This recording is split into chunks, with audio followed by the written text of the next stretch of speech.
E aí, pessoal? Então, vamos começar hoje a nossa aula número 13, certo? Que vai ser o início sobre o nosso estudo de métodos para resolver sistemas lineares, né? Sistemas de equações diferenciais lineares a coeficientes constantes e homogêneas, certo? Não vai ter nenhum termo ali dependente do tempo, por exemplo, ou algo do tipo, certo? Em outras palavras, é um sistema que não tem fontes envolvidas, é linear, invariante no tempo, etc. A gente pode ver isso em outras questões. Mas então, a ideia é sobre o método dos operadores, certo? Vamos só entender um contexto de problemas que a gente pode chegar com o método que a gente viu na aula passada, que era o método bruto por substituição, ok?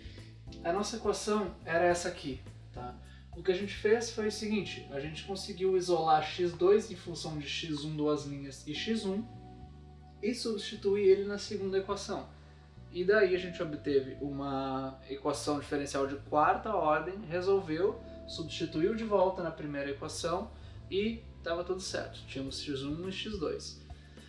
Aqui a figura fica um pouco mais complicada, porque a gente tem uma função x e y, umas dependentes do tempo, outra variável, só que a gente tem aqui, ó, que a derivada do x depende da derivada do y menos x mais y. Quer dizer, olhando aqui não é imediato e às vezes é até impossível tu conseguir fazer, isolar uma dessas variáveis em função da outra e substituir na outra equação, certo? Então aqui a gente está feliz e aqui a gente está triste. A gente não consegue fazer, certo? Então para isso a gente vai estudar um método que a gente chama de método dos operadores, certo? Que a gente vai introduzir operadores diferenciais aqui que vão nos ajudar na nossa resolução aqui. Então a ideia é a seguinte, a gente vai introduzir um operador que a gente vai chamar de D, certo? A gente vai chamar ele de D. E a propriedade que o nosso operador tem é que quando a gente aplica o D em uma função que eu vou chamar de Z, a gente vai obter Z', certo? Essa é a nossa definição. A gente está definindo o D como sendo isso. É um operador D que quando a gente multiplica pela função, a gente obtém a derivada. Então, por essa definição aqui, a gente observa que, por exemplo, o D aplicado em D vezes o Z é igual ao D aplicado em Z', que é igual ao Z duas linhas, certo? Então aqui a gente sugere, tá? A notação sugere que a gente possa fazer algo do tipo, definir isso aqui como sendo D ao quadrado Z, que é como se a gente estivesse multiplicando duas vezes o operador por ele, certo? Então, bom, isso aqui a gente acabou de ver que é o Z duas linhas. Seguindo o padrão, né, a gente pode definir o D enésima derivada do Z como sendo o Z enésima derivada. É que, claro, a gente está supondo que o Z é no mínimo n vezes diferenciável, etc. Tá? Esses detalhes técnicos a gente está assumindo eles de forma implícita, ok? Então, o nosso operador D tem essa propriedade.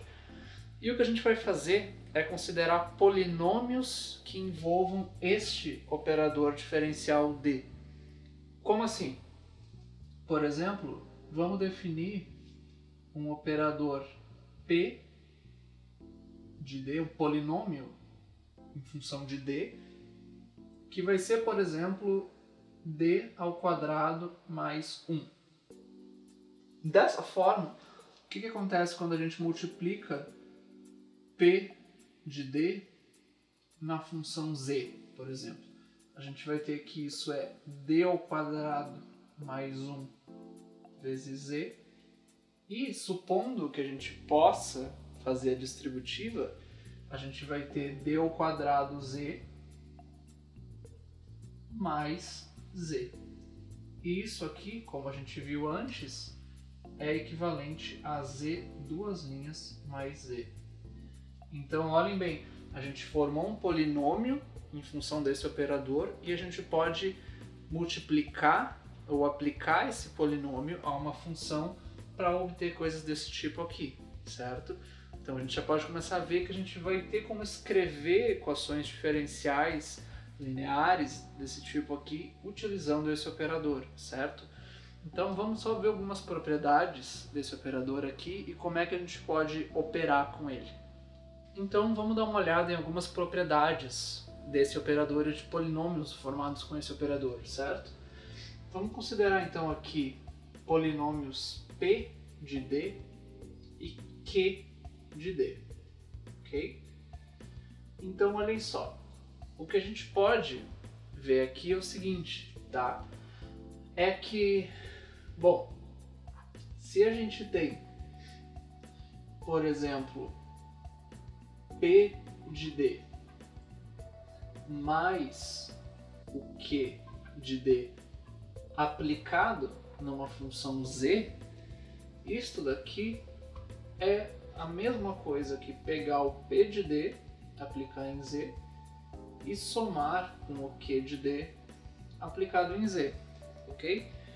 Isso aqui a gente pode provar. O que acontece? Bom, a gente pode escrever o P de D é um polinômio, certo? Então vamos escrever isso como um somatório indo de 0 até n. Eu vou usar essa notação aqui, o i variando em n, de 0 até um número natural n, de, por exemplo, coeficientes pi vezes o d elevado na iésima potência, tá? E o q de d vai ser parecido. Eu vou definir um somatório de j variando até m, que é o grau do polinômio q, de qj's vezes d elevado na j. Essa é a definição dos nossos polinômios em d, ok?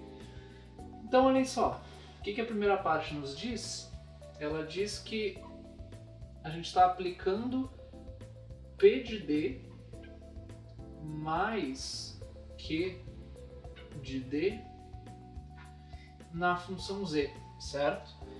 E bom, a soma desses dois aqui vai ser outro polinômio também, certo?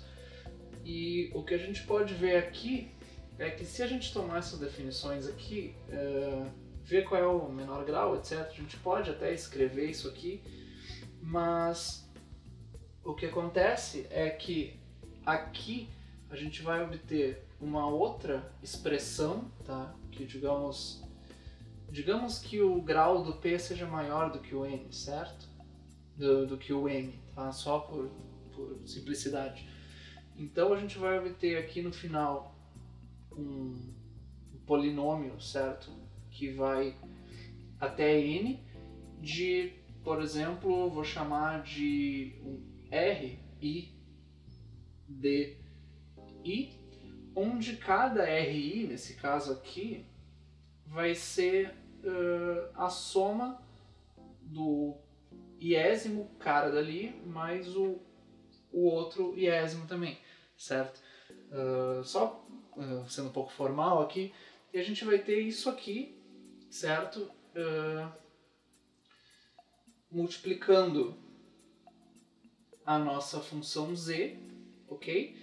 Mas a gente pode ver também que se a gente multiplicar primeiro o z pelo p de d e depois pelo q de d, a gente vai chegar no mesmo resultado, certo? Porque as derivadas ali, a soma, tudo é tudo linear, então não tem problema. A gente vai chegar que isso aqui é igual a isso, certo? Então, de forma parecida, tá? Vale digamos, o análogo disso, que é se a gente pega P de D e subtrai de o Q de D e aplica em Z, isso aqui, naturalmente, a gente imagina que seja P de D vezes Z menos o Q de D vezes Z, certo? A gente pode simplesmente pensar isso aqui como se o Q de D fosse negativo e a gente muda ali. Isso é uma consequência dessa outra afirmação aqui. Uma outra importante, aqui outra propriedade importante, é que se a gente pega um número qualquer, uma constante alfa P de D, e aplica isso numa função z, isso é a mesma coisa que pegar o alfa e multiplicar por p de d aplicado em z. Quer dizer, a gente pode tirar o alfa ou colocar ele para dentro do polinômio de como a gente quiser. Isso é tudo muito análogo às propriedades das derivadas, certo? Mas a última e mais diferente, digamos assim, é que se a gente pega a composição, ou seja, se tu pega P composto com Q de D aplicado em Z, isso é a mesma coisa que tu pegar o P de D, multiplicar por Q de D e então aplicar em Z.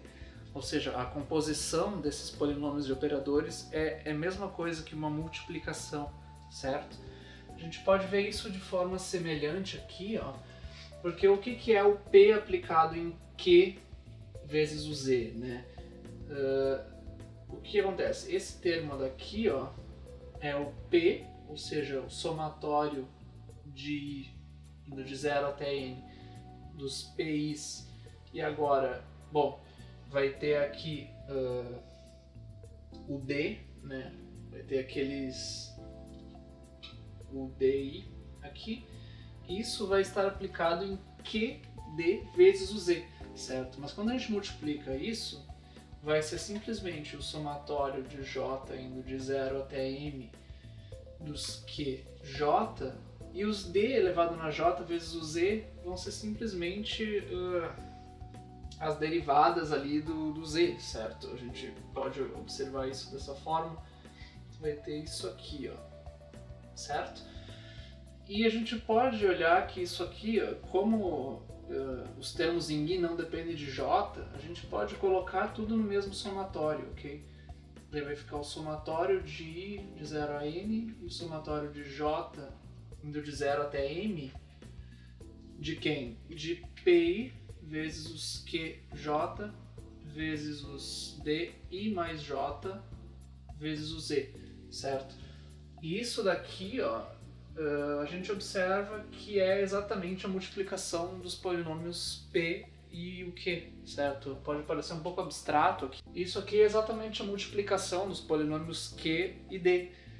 Então, isso aqui, na verdade, é exatamente esse lado daqui, tá? E uma consequência disso é que, como a multiplicação de polinômios é comutativa, ou seja, P vezes Q é igual a Q vezes D, então não faz diferença qual é a ordem da composição ou a ordem da multiplicação que vai dar na mesma coisa, tá? Então, olhem só, depois desses formalismos aqui, vamos ver um exemplo, tá? De como a gente pode escrever uma equação diferencial em termos de operadores, tá? Então, só para ver um exemplo disso, a gente pode considerar a seguinte equação diferencial, tá? y 3 linhas mais 5y' mais 3y é igual a x 2 linhas mais x, por exemplo. É uma equação diferencial que inclusive aparece naqueles sistemas que a gente acabou de ver, certo? A gente sabe que y 3 linhas é d ao cubo vezes o y, o aplicado em y, certo? Então, isto daqui é d ao cubo y, o y' é simplesmente dy, e o y simplesmente vai ser 3y aqui, certo? E o x 2 linhas vai ser d ao quadrado mais x, né? Mais o x. E agora a gente pode, lembrando dessa propriedade daqui, né, que a gente tinha que a soma dos operadores pode separar e agrupar no mesmo polinômio, certo? Cada um desses caras aqui é um polinômio. Aqui um d na 0, d na 1, d na 3, d na 2. Então a gente pode pegar isso e escrever como d ao cubo mais d mais 3 vezes y, que é igual a d ao quadrado mais 1 vezes x, certo? Então a gente escreveu a nossa equação diferencial em termos de polinômios de operadores multiplicando as funções, tá? E um fato muito importante, tá, que a gente não pode esquecer aqui, é que faz sentido somar, subtrair, multiplicar por um escalar e multiplicar operadores entre si, mas a gente não pode dividir os operadores, tá? Divisão de operadores é algo que não faz sentido aqui. Então a gente não pode, por algum motivo, fazer isso sem querer dividir d ao quadrado mais 1 aqui, que não vai funcionar pra gente, certo? Então, vamos ver como é que a gente pode aplicar isso aqui a sistemas de equações diferenciais como aquele que a gente viu no começo da aula.